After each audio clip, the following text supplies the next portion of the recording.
Billy Graham avait non seulement la volonté d'aller où que ce soit, mais il voulait aussi utiliser tous les moyens de communication possibles.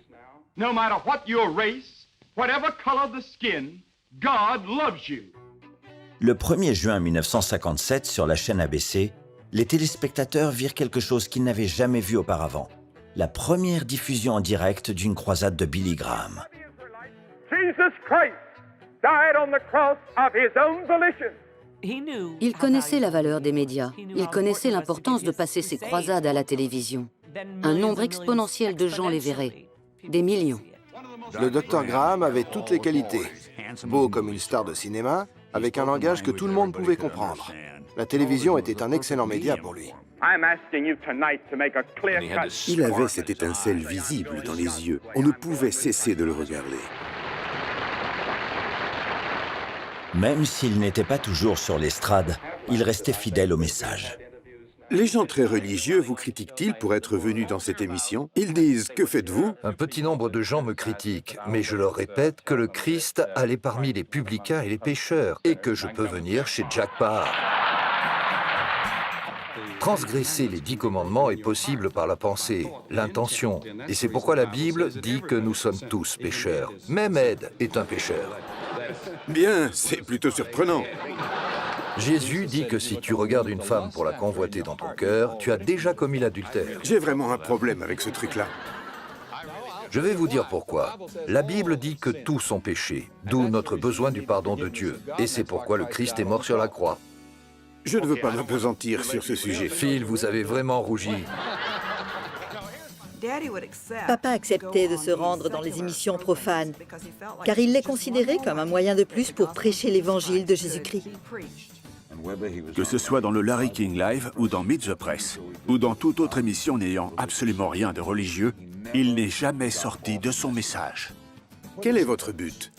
Il dit « Allez dans le monde entier et proclamez ce message, à savoir que Dieu aime les gens, qu'il s'intéresse à eux, qu'il veut les aider dans leur situation actuelle et qu'il veut sauver leur âme. » Le communicateur d'un message simple disant que Dieu vous aime et que le Christ est mort pour vous, voilà ce qu'est un évangéliste.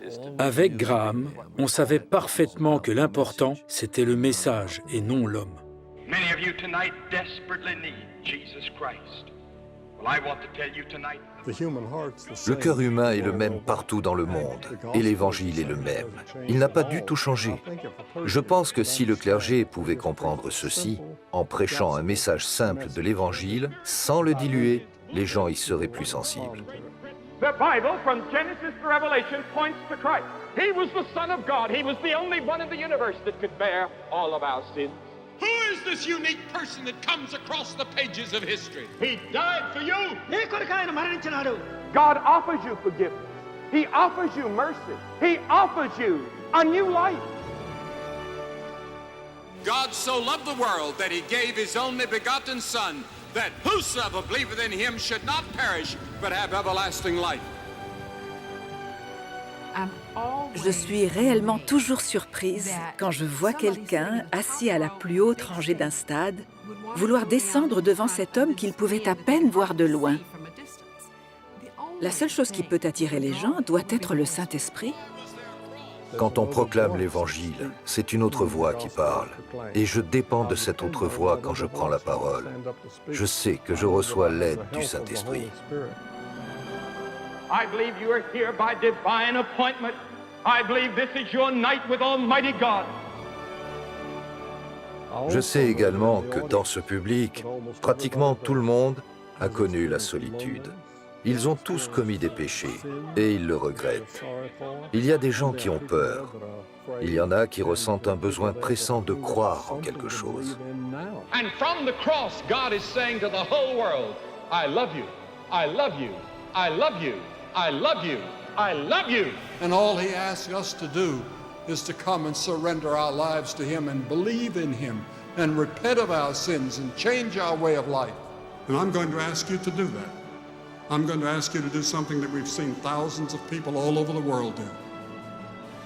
And say tonight, I want Jesus to come into my life.